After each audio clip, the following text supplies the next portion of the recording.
I turned off the engine of my old Ford, adjusted my crisp dress uniform, and inhaled deep the familiar, freezing air of Minnesota. The living room window glowed bright with laughter. But right outside, I saw Grandma sitting huddled on a wooden chair, trembling in a thin shirt amidst the deadly -20-degree cold. My blood boiled. I rushed forward, scooped her up, and then used my shoulder to kick the door open. Wood splintered. Her tiny weight rested against my chest. Champagne glasses froze in midair. The fire hissed as if it knew what I was about to say. The fake warmth inside made me nauseous. My badge reflected the firelight, but what burned my soul was the naked truth being exposed. Mom, Dad, and Tommy were uncorking expensive bottles of wine, bought with the very disability checks I sent home to care for Grandma. I looked into every eye in that warm room, seeing panic instead of the joy of reunion. Captain Elena Larson didn't come home to party. I came home to witness the basest betrayal. I let my voice turn cold. Who locked this door? I didn't wait for an answer. I carried her past them, kneeling down on the thick, plush Persian rug right in front of the roaring fireplace. I laid her down gently. Up close, the damage was undeniable. Her skin was waxy and pale, almost translucent, pulled tight over her cheekbones. A distinct, acrid smell of urine hit my nose, a classic sign of severe hypothermia. Her body had lost control of its basic functions. My mother, Linda, let out a sharp gasp. But she didn't rush forward to hold her mother's hand. She didn't scream for help. She scrambled backward, covering her nose with a manicured hand, her eyes wide and fixed on the floor. "Oh my God!" she shrieked, her voice shrill and piercing. "You're ruining the rug. Do you know how much that costs to import? She's leaking on the weave." That was the first thing my mother said to me after 2 years of deployment. Not "welcome home," not "is Mom okay?" Just the rug. I ignored her. I stripped off my heavy dress coat, the metals clinking softly, and wrapped it tight around Grandma's shivering frame. I began rubbing her hands and feet, checking for a pulse. It was thready, weak. "Call 911, I barked, not looking up. "Now." My father, Robert, set his wineglass down on the mantelpiece. He didn't look remorseful. He looked annoyed, like I had interrupted a crucial business meeting. He smoothed his silk tie, his face flushing with irritation. "Don't be dramatic, Elena," he said, waving a dismissive hand. "We just put her out there for a few minutes to get some fresh air. The house was getting stuffy. You know how old people smell. We have guests arriving in 20 minutes. He spoke about the woman who birthed him as if she were a wet dog that needed to be chained in the backyard. My hands were busy trying to save a life, which was the only reason I didn't stand up and dismantle him right there. "Fresh air?" I repeated, my voice low.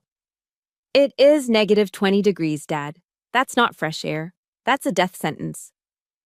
From the corner by the wet bar, a familiar, mocking laugh cut through the tension. Tommy. My 28-year-old brother was leaning back, tapping away on the newest iPhone model, a device his waiter's salary definitely couldn't cover. He looked at me with glazed, slightly drunk eyes. "Oh, come on, big sis," he slurred, a smirk playing on his lips. "She's senile. She keeps nagging us to turn up the heat in her room, and you know how expensive gas is these days. Putting her out there cools her down, clears the head, and seriously, where did you rent that soldier costume? You look like one of those clowns from the circus." He was insulting the uniform that I had worn while bleeding in the dirt of foreign lands. He was mocking the very thing that paid for the roof over his head. But I didn't engage. My focus was on the woman trembling beneath my coat. Grandma Margaret's eyes fluttered open. The warmth of the fire and the heavy wool of my coat were starting to bring her back, but her mind was still trapped in the cold. Her milky eyes darted around frantically before locking onto my face. She didn't see Elena, her granddaughter. She saw a figure in uniform, perhaps an authority figure, perhaps an angel.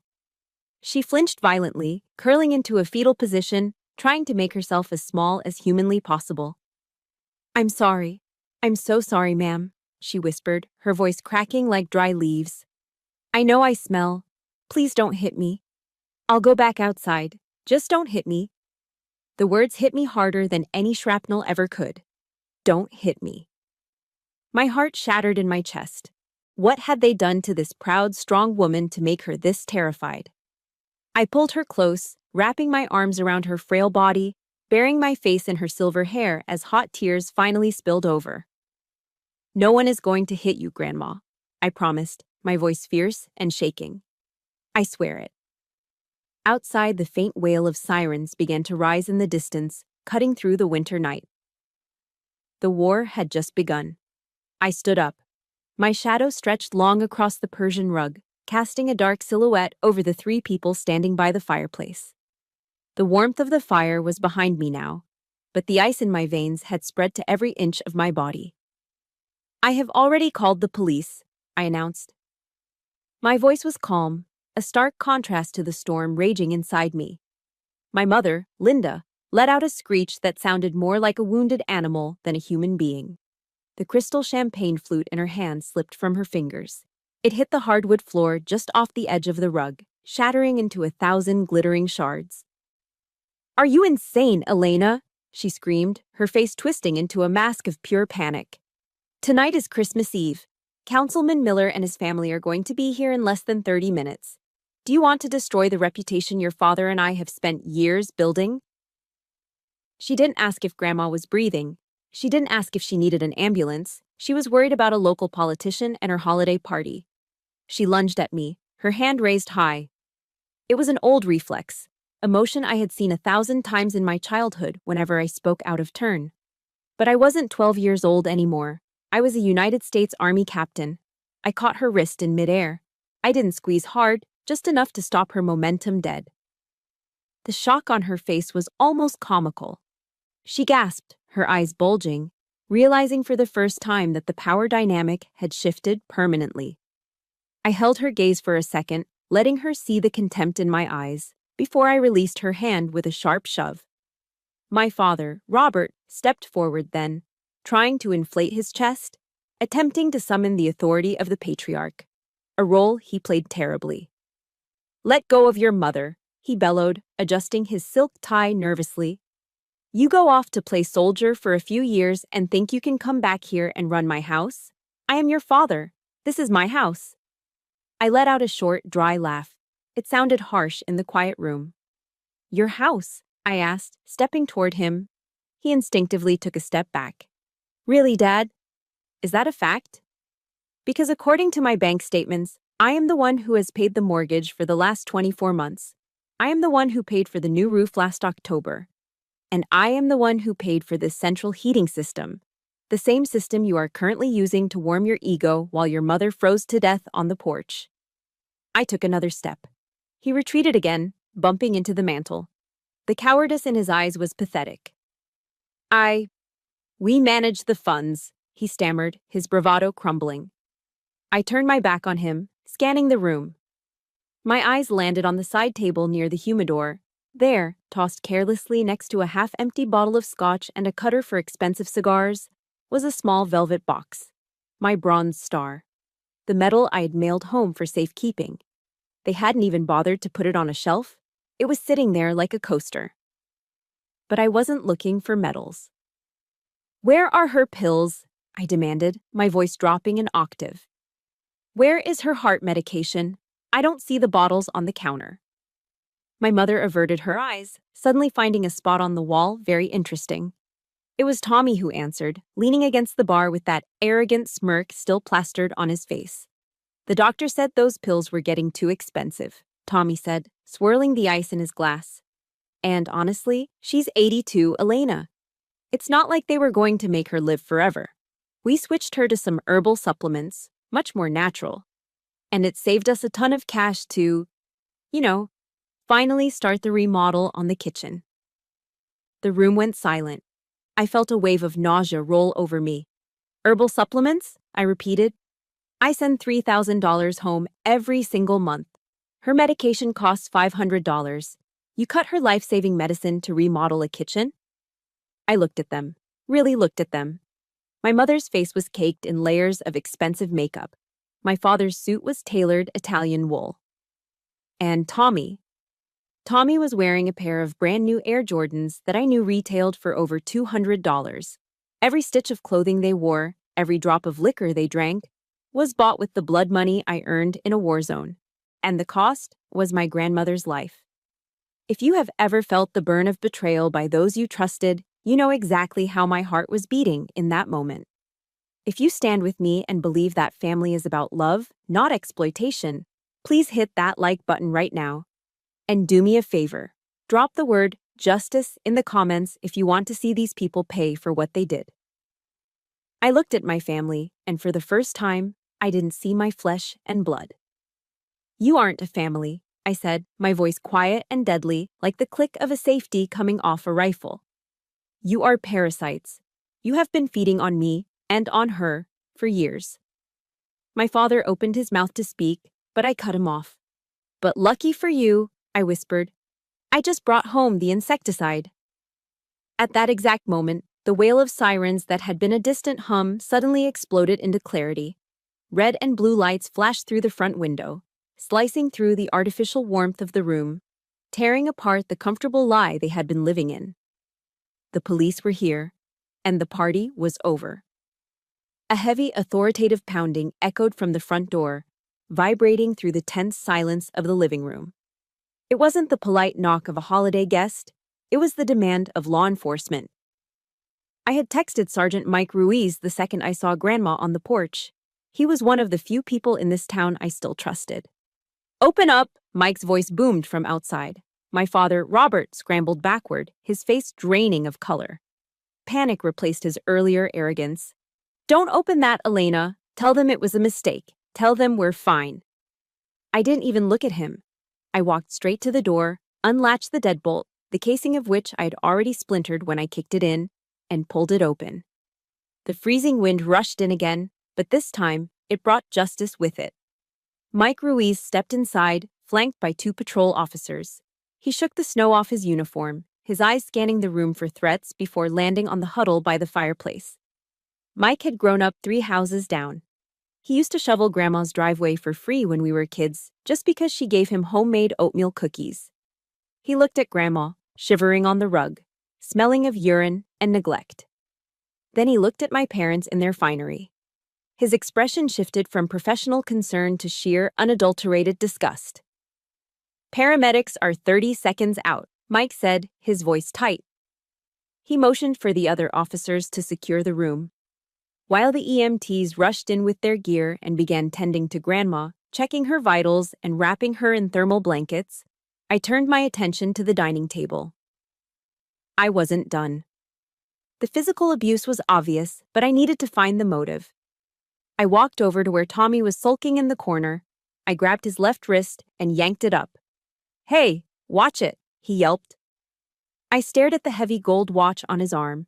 It was a Rolex Submariner. Nice watch, I said, my voice deceptively light. Bought this with my credit card, didn't you? Tommy stammered, trying to pull his arm away.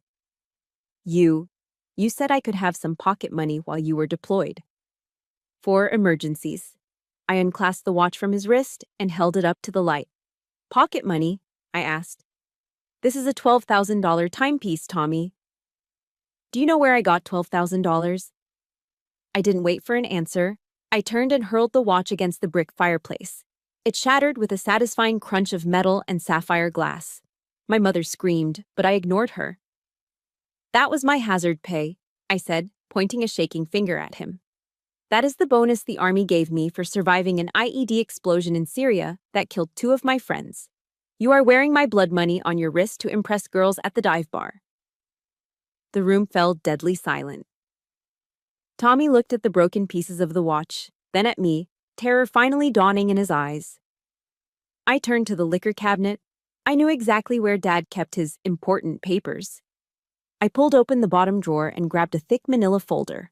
I dumped the contents onto the dining table, right next to the half-eaten appetizers, bank statements, credit card bills, and right on top the document that sealed their fate, the power of attorney. I picked it up. It was the legal document I had signed over to my father 2 years ago, trusting him to handle my finances and Grandma's care while I was serving my country. Let's see what we have here, I said, flipping through the bank statements, reading the transaction lines out loud for the police to hear. Withdrawal, Mystic Lake Casino, $500. Withdrawal, Mystic Lake Casino, $800. Mercedes-Benz of Minneapolis, lease down payment, $4,000. Serenity Spa, $300. I flipped to the medical section. And here it is, I said, holding up a letter from the Home Health Agency. Service cancellation notice. Reason, client request. Estimated savings, $2,000 a month. I walked up to my father and shoved the paper into his chest. You signed this the week after Grandma fell down the stairs, didn't you? I hissed. You fired her nurse. You cut her care to save $2,000 a month. And looking at the date on this receipt for the lift kit on your truck, it matches perfectly. My father couldn't look me in the eye. He stared at his polished shoes. His silence was a confession louder than any scream. Mike Ruiz placed a hand on my shoulder, pulling me back from the edge of violence. Elena, he said softly, the EMTs are loading her up. Her heart rate is erratic. She needs to get to the hospital now. I nodded, wiping a stray tear from my cheek. I looked at the three people who shared my last name. Mike, I said, my voice steady and official. Start the paperwork. I want you to file a report for first-degree elder neglect, fiduciary abuse, and embezzlement. My mother let out a wail, rushing forward to grab my arm. You can't do this. I am your mother. Are you going to send your own parents to prison? I brushed her hand off my uniform as if it were dirt. No, Mother, I said. I'm not sending you to prison. I'm just letting the law do what I should have done a long time ago. I'm taking Grandma. And you? I looked at the luxury items surrounding them, the evidence of their greed. You better pray your lawyer is good. I turned on my heel and walked out into the cold night, following the stretcher, leaving the warmth of the house behind forever. The bridge wasn't just burned, I had blown it up. The paramedics moved with practiced efficiency, collapsing the legs of the stretcher and locking it into position. I kept my hand wrapped tightly around Grandma's bony fingers, whispering a constant stream of reassurance as they lifted her up. I'm right here, Grandma. I've got you. We are moving out. As we wheeled her toward the front door, the exit was blocked. My mother stood in the doorframe, arms crossed over her chest, her face twisted not with grief, but with a pure, white-hot rage. She looked like a gatekeeper to hell. If you walk out that door with her, she hissed, her voice low and venomous, don't you ever think about coming back. You are dead to this house, Elena. I signaled the paramedics to pause for a second. I looked at the woman who had given birth to me. I looked for any trace of maternal instinct, any shred of humanity. I found none. You are mistaken, Linda, I said, using her first name. It felt like severing the final thread of a rope. I have been dead to this house since the day you told me to enlist in the army. You didn't send me away to serve my country. You sent me away to get the signing bonus so you could pay off Dad's gambling debts before the loan sharks broke his legs. I died that day. Now, I am just salvaging the only survivor. I signaled the EMTs. Move out. We pushed past her. She didn't move, just stood there trembling with impotent fury as the cold night air rushed in to replace the stifling heat of her lies. I stepped out onto the driveway. The flashing red and blue lights of the police cruisers painted the snow in a chaotic rhythm. Neighbors were starting to emerge from their homes, peeking through blinds or standing on their porches, wrapped in robes, whispering. My parents' worst nightmare was coming true. A public scene. Suddenly, a loud crash echoed from above. I looked up just in time to see my heavy travel suitcase hurtling down from the second-story window. It hit the frozen driveway with a sickening crunch. The latch burst open on impact. My clothes, my books, and a stack of letters I had written to them from the sandbox in Syria but never had the courage to mail, exploded across the snow. They scattered like confetti in the wind. Get out! Tommy screamed from the open window above, his silhouette swaying drunkenly. Get out, you traitor! Take your trash with you! The wind caught one of the letters, blowing it across the yard. I watched it go. For a split second, I thought about running to pick them up, to salvage the pieces of my life. But then I looked at the ambulance waiting with its back doors open. I turned my back on the scattered clothes. I left them there in the snow. They were just debris from a past life I no longer needed. I climbed into the back of the ambulance. The interior was bright, sterile, and smelled of rubbing alcohol. The EMTs were hooking Grandma up to a monitor. Her oxygen mask fogged up with every shallow breath. She reached out, her hand groping blindly until I caught it. Her grip was surprisingly strong, fueled by panic. "Annie," she wheezed, her eyes wide with terror. Don't leave me. Please, don't let them take me to the home. Please, Annie." The home. The nursing home. It was the ultimate threat in our family, the place where old people were sent to be forgotten. I leaned in close, brushing a stray lock of silver hair from her forehead. "No one is taking you to a home, Grandma," I promised, my voice steady and calm. "I am taking you to the base. It's a secure location. I'm going to stand guard. No one gets in without my permission." "The base?" she whispered, the panic slowly receding from her eyes. "That's right," I said. "We are going to the forward operating base. It's safe there." She managed a weak ghost of a smile, her eyelids drooping as the warmth of the ambulance finally soaked into her bones. She felt safe, but I knew she wasn't. Not yet. Through the rear window, I saw Mike Ruiz pulling his patrol car out to escort us. The ambulance driver looked back at me through the partition. "We are heading to Mercy General Hospital," the driver said. "ETA is 12 minutes. My mind raced. I thought about the paperwork I had seen on the table, the power of attorney. It wasn't just financial, it was medical too. If we went to a civilian hospital, my father could walk in with that document. He could legally demand to take her home against medical advice. He could block me from seeing her. He could bury this whole thing before morning. I was a logistics officer. My job was to anticipate supply line failures, and I just saw a massive breach in our defenses. I tapped hard on the partition glass. "Negative," I said, pulling my military ID from my pocket and holding it up, though he could barely see it. My voice left no room for argument. "Do not go to the hospital yet. Reroute to the Oak Creek police station." The driver looked confused. "Ma'am, the patient needs—" "The patient is stable for transport," I interrupted. "This is a security issue. My father has a medical power of attorney. If we go to the hospital, he takes custody. I need an emergency protective order from a judge, and I need an immediate assessment from Adult Protective Services to override his authority." I leaned forward, my eyes locking with the driver's in the rearview mirror. "If you take her to the hospital, you are handing her back to the people who froze her. Do you understand me? Drive to the police station. Now." The driver hesitated for a heartbeat, then nodded. He reached for his radio to alert dispatch. The ambulance banked hard to the left, turning away from the hospital route and speeding toward the precinct. I sat back, holding Grandma's hand. We weren't going to a doctor. We were going to a war room. I had to cut the enemy supply line before I could treat the wounded.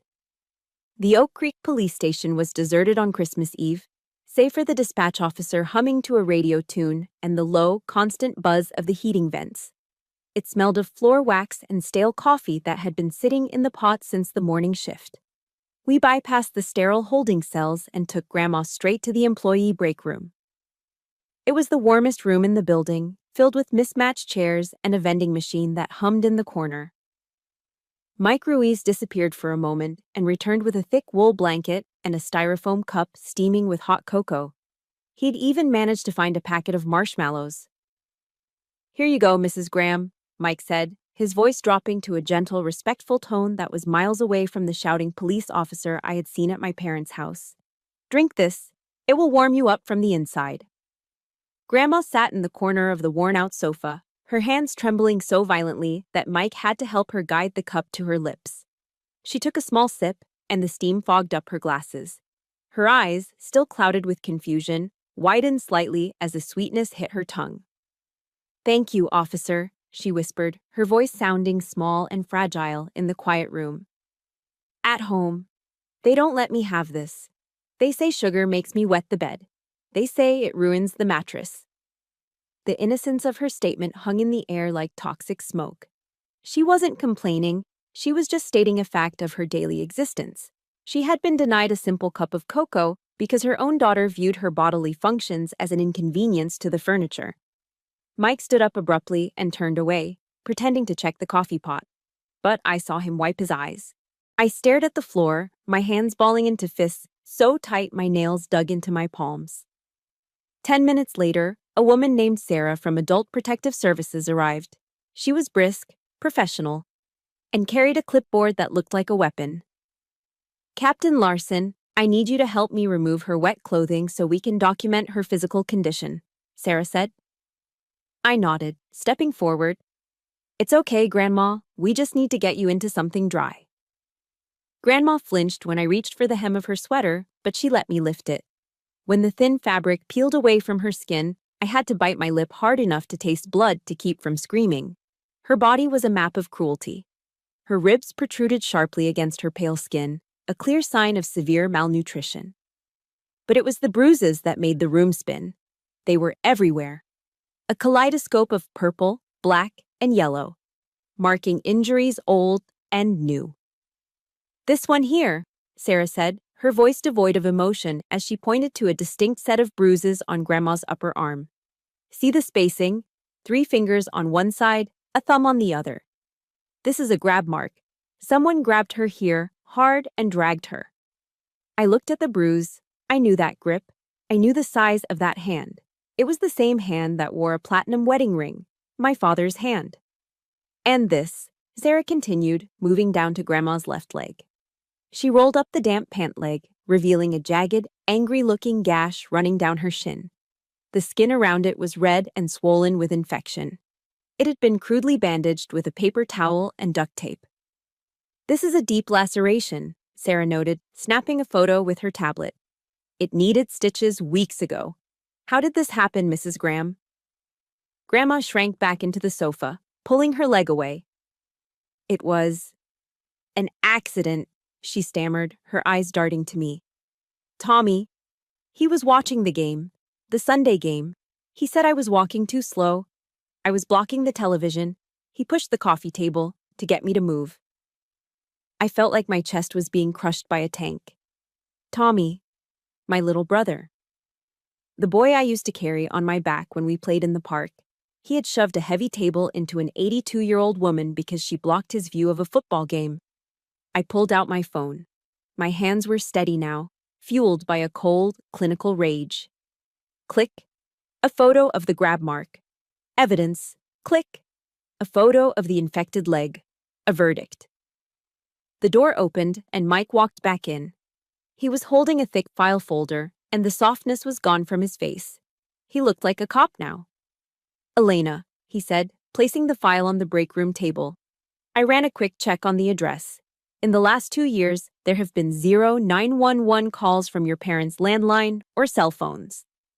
He opened the folder, revealing medical records he had pulled from the local hospital database. "However," Mike continued, tapping a page covered in medical jargon, "your grandmother has been admitted to the emergency room 3 times for household falls. Each time, the attending physician recommended admitting her for long-term observation and physical therapy. And each time, your father, Robert Larson, used his medical power of attorney to refuse care and check her out against medical advice." He looked me dead in the eye. "This isn't just neglect, Elena. This is slow-motion homicide. They were waiting for her to die." He slid a form across the table toward me.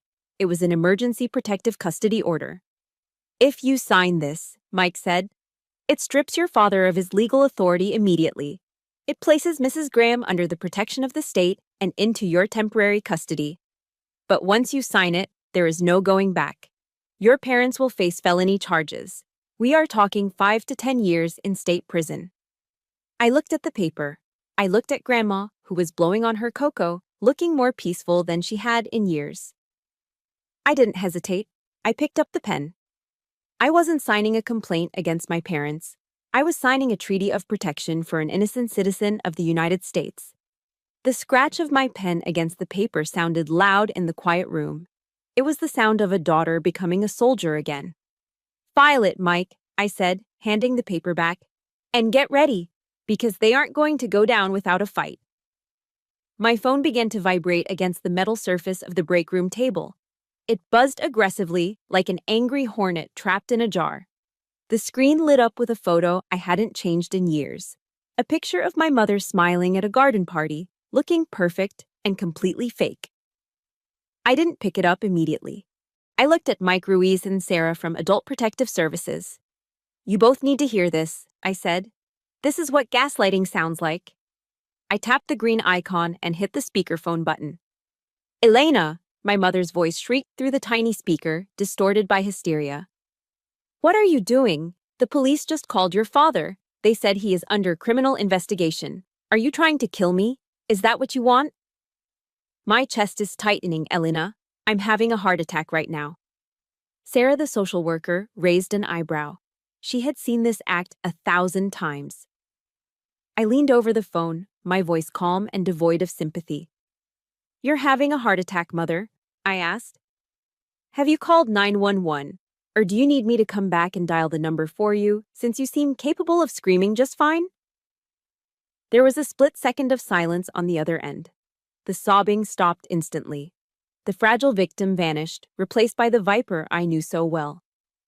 "You ungrateful little brat," she hissed, her voice dropping to a venomous growl. "I carried you for 9 months.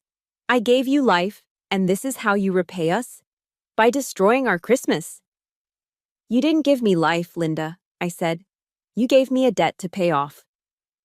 There was a scuffling sound, the phone being fumbled, and then my father's heavy breathing filled the line. "Listen to me, you little traitor," Dad's voice boomed, trying to project the authority he used in his board meetings. But I could hear the tremor underneath. He was terrified. "If you do not walk back into that police station and retract every single word of that statement, I will ruin you." "Is that a threat, Robert?" Mike whispered to me, signaling that he was noting this down. "I will tell everyone," my father continued, gaining steam. "I will tell the town about your suspension in high school. I will tell them about your episodes. I will tell them you have severe PTSD from the war. I will paint you as a mentally unstable, paranoid veteran who is making up stories to hurt her loving family. Who do you think a judge is going to believe, Elena? A shell-shocked grunt with a history of violence, or a respected businessman and pillar of the community? He was doing it. He was weaponizing my service against me. He was using the scars I earned defending his freedom to try and shackle me. It was a low blow, even for him." I let out a dry, humorless laugh. It echoed in the empty break room. "Go ahead, Dad," I said, smiling at the phone. "Tell them. Put me on the stand. But you are forgetting one thing. My PTSD isn't from the war." "What?" he stammered.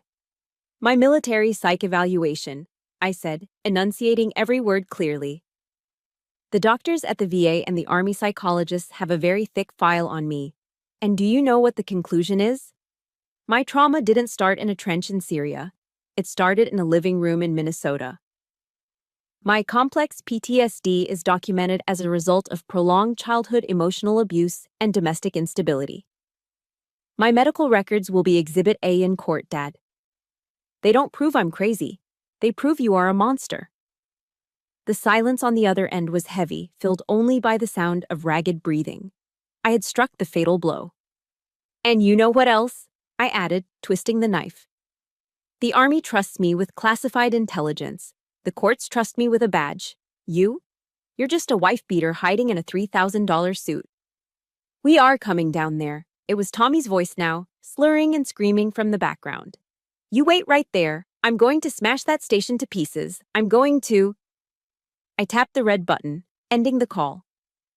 The silence that followed was ringing in my ears. I looked up at Mike. "Get your team ready," I said, standing up and smoothing my uniform. "They are on their way." And Tommy sounded like he had finished the rest of that scotch bottle. "You can go ahead and add driving under the influence to the charge sheet." Mike nodded, grabbing his radio. "All units, be advised. Suspects incoming. Possible hostile intent." It takes a massive amount of courage to stand up to the people who raised you, especially when they use your own vulnerabilities against you. If you believe that toxic family members don't deserve a free pass just because they share your DNA, please hit that like button. And tell me in the comments, have you ever had to draw a hard line to protect your own peace? Type yes if you have. Suddenly, the glass front doors of the precinct began to vibrate. A low rumble grew louder, turning into the roar of an engine being pushed to its limit. Through the blinds of the break room, I saw it. High beams cut through the darkness, blindingly bright, sweeping across the parking lot like searchlights in a prison break. A car screeched to a halt right in front of the entrance, mounting the curb. They were here. The final battle wasn't going to be fought over the phone. It was going to be face to face. I stood alone in the center of the interrogation room. It was a cold, sterile box designed to break people, with cinder block walls painted a depressing shade of gray and a single steel table bolted to the floor. I turned to face the large rectangular mirror on the wall. I knew it was a two-way glass. On the other side was the observation deck, dark and empty. I stared at my own reflection, the sharp lines of my dress uniform, the ribbons on my chest, the dark circles under my eyes. My hands were trembling. It wasn't fear of my father, and it wasn't the cold. It was the adrenaline crash. It was the crushing weight of what I was about to do. I reached into the breast pocket of my tunic and pulled out a small tarnished piece of silver. It was a St. Michael medal, the patron saint of law enforcement and paratroopers. Grandma had given it to me the day I shipped out for basic training. "He will fight the wickedness and snares of the devil," she had told me. I rubbed my thumb over the raised image of the archangel standing over a defeated dragon.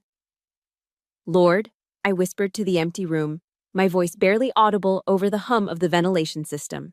"Give me the strength not to soften. Give me the strength to do what is necessary." In every culture, in every religion, turning against your parents is the ultimate taboo. The Bible says to honor your father and mother. Was I twisting scripture? Was I the villain here? I was about to put the people who raised me behind bars. The guilt was a physical weight, pressing down on my lungs, making it hard to breathe. The heavy steel door clicked and swung open. I quickly shoved the metal back into my pocket and straightened up, expecting Mike. But it was Grandma. Mike was supporting her by the elbow, guiding her shuffling steps into the room. She looked different. The warmth of the station and the hot cocoa had brought a little color back to her cheeks. She wasn't the trembling, terrified creature on the porch anymore. The fog in her eyes had lifted, replaced by a sharp, clear sadness. Mike nodded to me and stepped back, closing the door but staying just outside. Grandma sat down slowly on the metal chair. She looked at me, really looked at me, analyzing my face the way she used to when I came home from school with a scraped knee. "You are thinking that you are a bad daughter, aren't you, Annie?" she asked softly. She hadn't called me Annie in years. That was the name she used when she tucked me in at night, back when my parents were too busy networking at country clubs to read me a bedtime story. I nodded, feeling a lump form in my throat. I sat down across from her, our knees almost touching.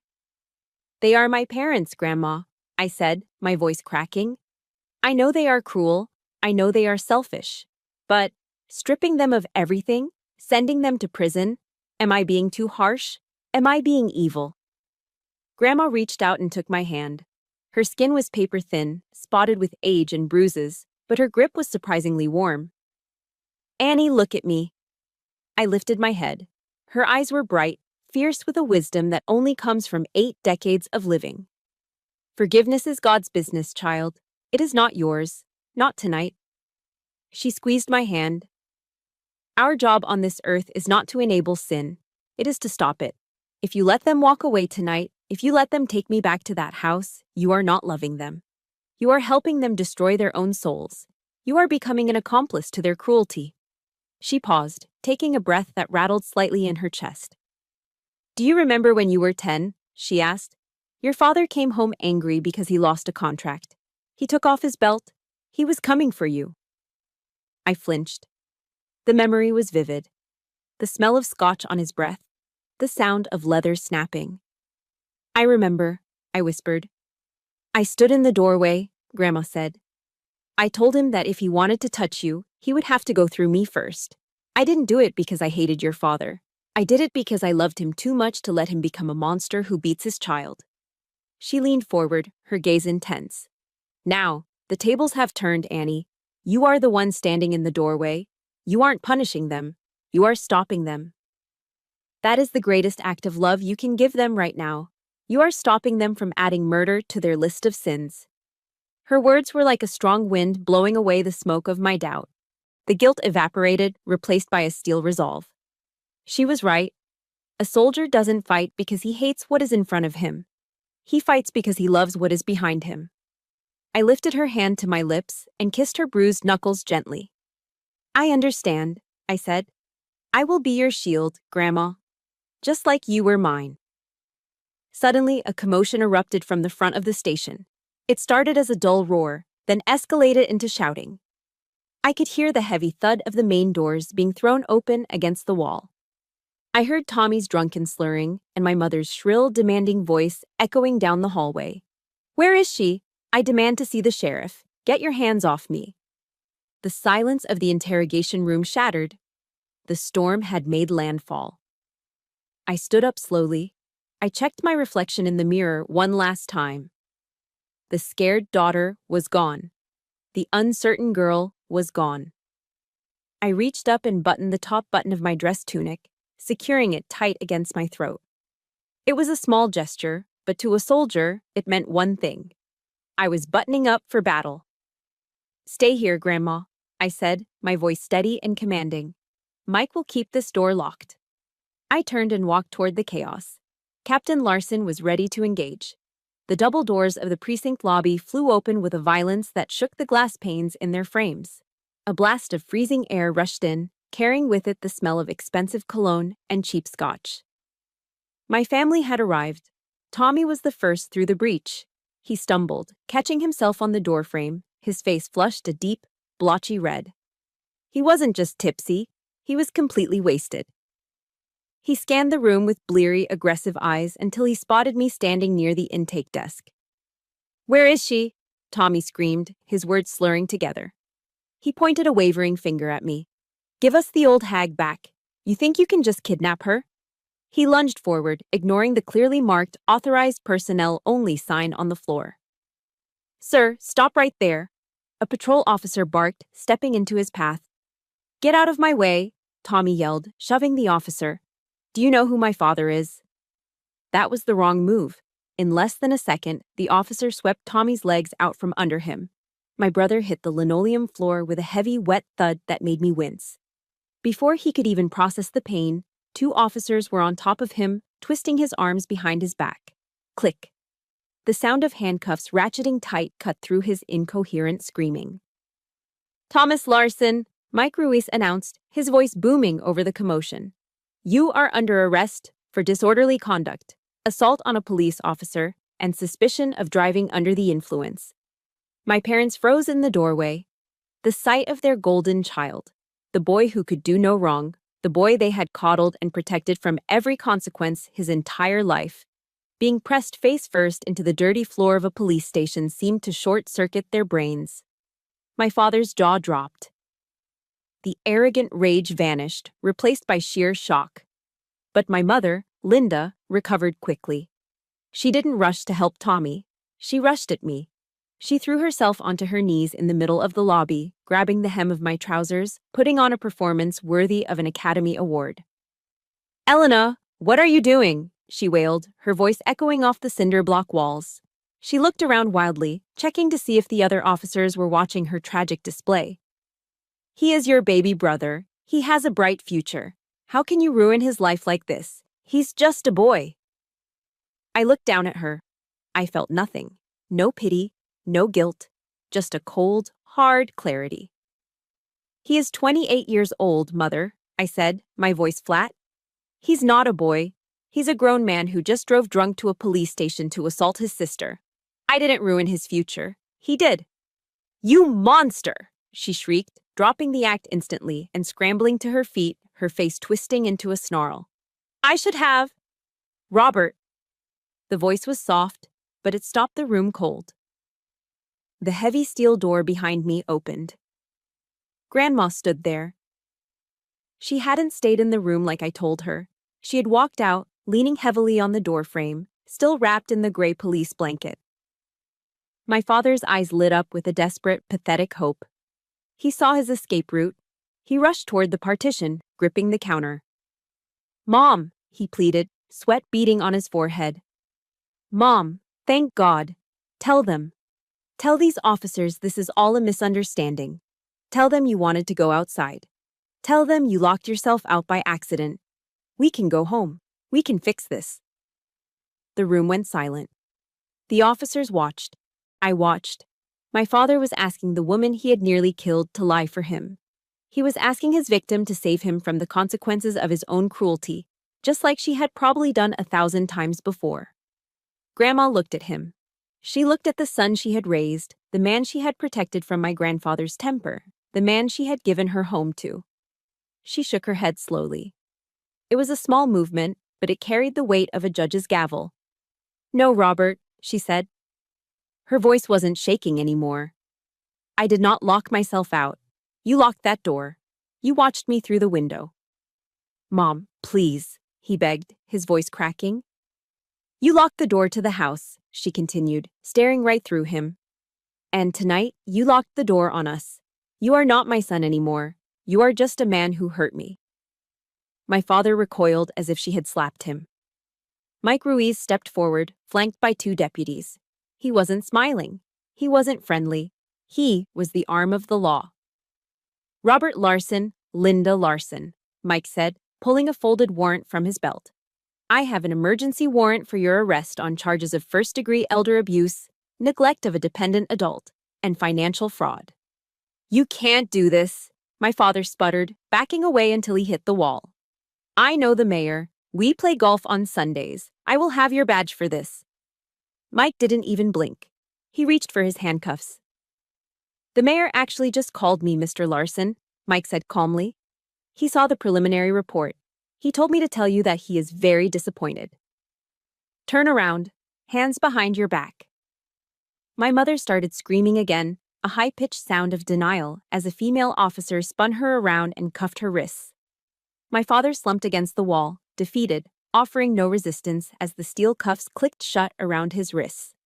I stood there, watching the people who had defined my life, who had controlled me, who had haunted my nightmares, being led away toward the booking cells. I expected to feel happy. I expected to feel triumphant.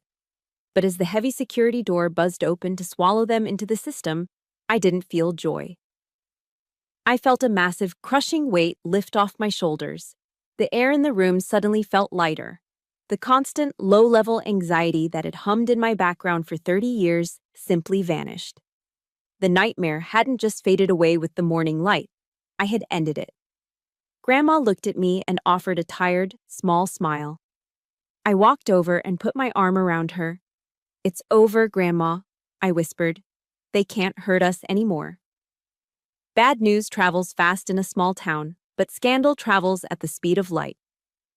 By the time the sun rose on Christmas morning, the Oak Creek Gazette had already hit the driveways. The headline was printed in bold, unforgiving black ink. Christmas Eve tragedy. Former councilman arrested for elder abuse. I drove past the house on Maple Street, the house that my parents had treated like a palace, the house they had prioritized over their own mother's life. It looked like a tomb. The curtains were drawn tight, sealing the inside from the prying eyes of the neighborhood. But the judgment was inescapable. The driveway, usually showcasing my father's pride and joy, was empty. The customized truck and my mother's leased Mercedes had been towed away, seized as evidence of financial fraud. I saw the neighbors, the same ones my mother had tried so desperately to impress with her parties, standing on their lawns. They weren't gossiping with excitement. They were shaking their heads with cold, hard disdain. In the court of public opinion, the verdict had already been handed down. My parents had spent their entire lives worshiping their reputation. Now they had lost it all: their status, their freedom, and the respect of every single person in this zip code. Later that morning, I sat in a conference room with a forensic accountant and the lawyer I'd hired to represent Grandma. We were going through the wreckage of the finances. It is worse than we thought, Elena, the accountant said, sliding a spreadsheet across the table. I looked at the final tally. Over the last 3 years, I had sent home nearly $150,000. Every cent of it was gone. There is zero savings left for Mrs. Graham's care, the lawyer confirmed.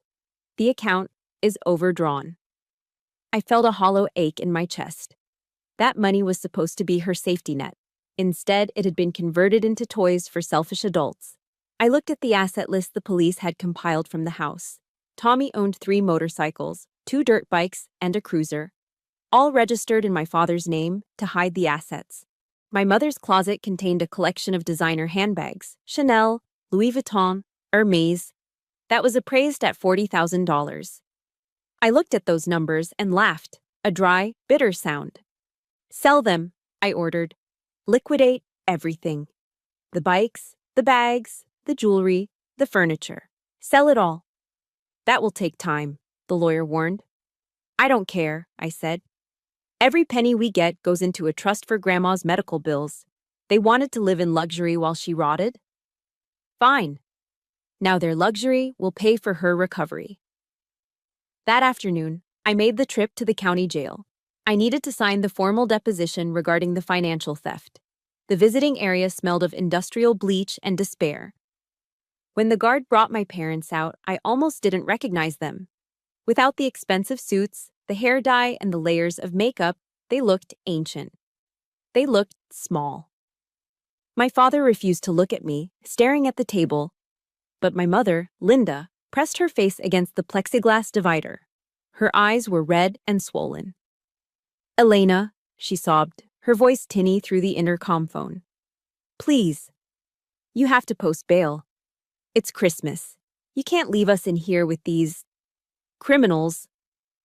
I looked at her, really looked at her, and realized she still didn't get it. She still thought she was better than the other inmates. I can't, Mother, I said calmly. I spoke to the judge this morning. Because your victim is the primary witness, and because you have a history of intimidating her, the judge has denied bail. He considers you a flight risk and a danger to the witness. But we are your parents, she wailed. And she is your mother, I countered. This is the consequence of the choices you made. You chose the rug over her. You chose the kitchen remodel over her heart medication. I hung up the phone. My mother continued to scream silently behind the glass, but I turned my back. Walking down that long gray corridor, I expected to feel guilt. I waited for it, but it never came. My heart felt cold, yes, but it was light. It was peaceful. When I returned to the police station, the scene couldn't have been more different. The lobby, usually a place of stress and paperwork, looked like a flower shop exploded. The front desk was covered in bouquets, boxes of cookies, and handmade Christmas cards. Grandma was sitting in the captain's chair, wrapped in a warm blanket, holding a stuffed bear. She was surrounded by 3 burly officers who were listening intently as she told a story about her childhood. They call her the Christmas Grandma, Mike said, walking up beside me. People heard what happened. Half the town dropped off gifts. Someone even brought a casserole. I watched Grandma laugh, a real, genuine laugh that crinkled her eyes. She wasn't scared. She wasn't shrinking away. She was holding court, surrounded by people who treated her with the dignity she deserved. In that moment, standing in the middle of a police precinct, I realized I had been wrong about one thing. I hadn't destroyed my family. I had just pruned the dead branches so the tree could finally breathe. Blood makes you relatives, but loyalty, protection, and care, that is what makes you family. And looking at the officers sharing donuts with my grandmother, I knew we had finally found one. 2 days later, the discharge paperwork was finally signed. The hospital automatic doors slid open, and I wheeled Grandma out into the crisp, bright afternoon. I didn't turn the car toward the affluent, manicured streets of the suburbs where my parents lived. I pointed the hood of my truck north, toward the deep woods. We drove for 2 hours, watching the gray city sprawl give way to endless stretches of snow-covered pines and frozen creeks. The radio was playing soft classic rock, low and easy. Grandma sat in the passenger seat, looking like a little snowbird. I had bought her a heavy, down-filled parka that morning, the kind that makes you look like a marshmallow but keeps you warm in a blizzard. She was clutching the small teddy bear Mike Ruiz had given her at the station, holding it tight against her chest as if it were a diamond. "Where are we going, Annie?" she asked, her voice still raspy but clear. She looked out the window at the passing trees. This isn't the way to Maple Street. I smiled, keeping my eyes on the winding road. No, Grandma, we are never going back to Maple Street. We are going home. A real home. We pulled up a gravel driveway that crunched satisfyingly under the tires. Nestled between the tall pines, overlooking a frozen lake that stretched out like a sheet of white glass, sat a small log cabin. It wasn't grand. It didn't have crystal chandeliers or imported Persian rugs. It was made of rough-hewn timber and stone. I had bought it with the money I saved during my first tour in Iraq. Honest money, clean money. This is it, I said, putting the truck in park. I helped her out of the truck and guided her up the wooden steps.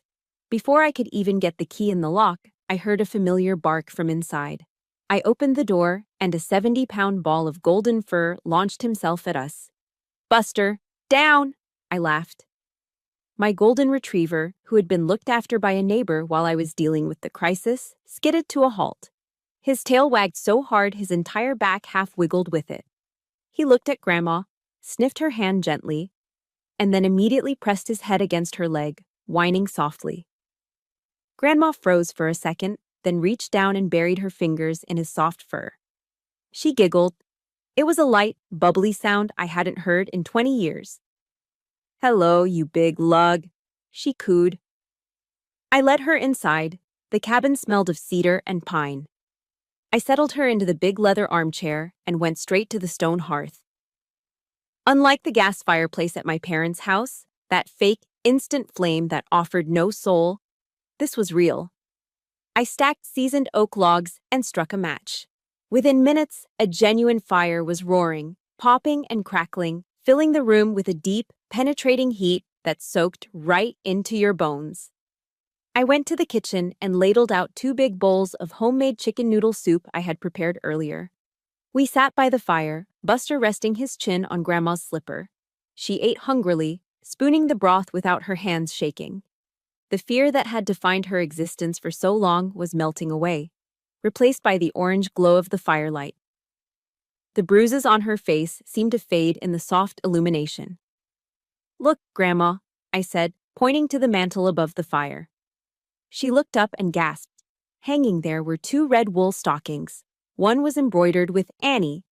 The other, brand new and fluffy, had Grandma stitched in white thread across the cuff. Her eyes filled with tears, spilling over onto her cheeks. "Oh, Annie," she whispered, her voice trembling. "My whole life, I have always been the one filling the stockings. I never had one with my name on it before." I stood up and wrapped my arms around her shoulders, resting my chin on her head.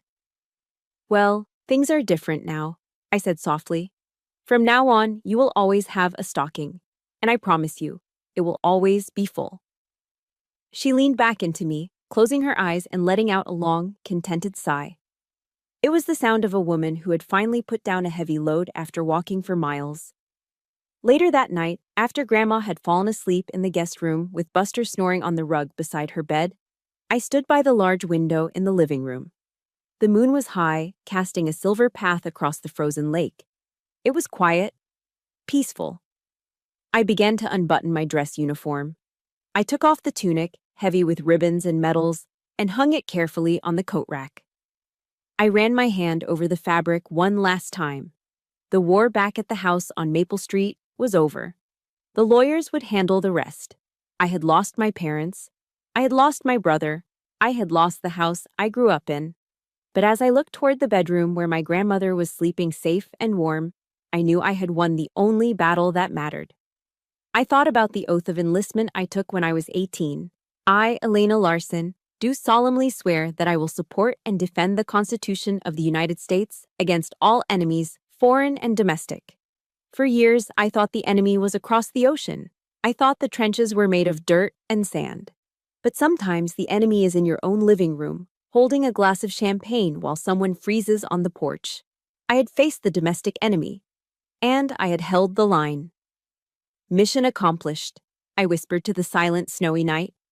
I turned off the lamp, leaving only the embers of the fire glowing in the dark, keeping watch over my family. Throughout our lives, we are often taught that family comes first, no matter the cost.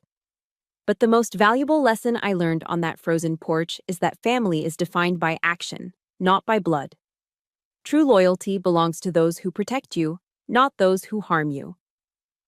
Standing up to toxic relatives isn't an act of betrayal. It is an act of self-respect and courage. Never let the guilt of obligation force you to tolerate abuse. You have the divine right to build your own sanctuary, populated by people who truly cherish you. Peace is not just a dream. It is a choice you must be brave enough to make. I know my story might have hit close to home for some of you. It's never easy to cut ties, even when it's necessary for your survival. I want to hear from you. Have you ever found your chosen family in unexpected places, just like I found mine with Mike and the community? Share your story in the comments below. Let's support each other. If you believe that justice was served today and that Grandma finally got the love she deserved, please hit that like button and subscribe to the channel. Your support helps us tell more stories that need to be heard. Until next time, stay safe and hold your real loved ones close.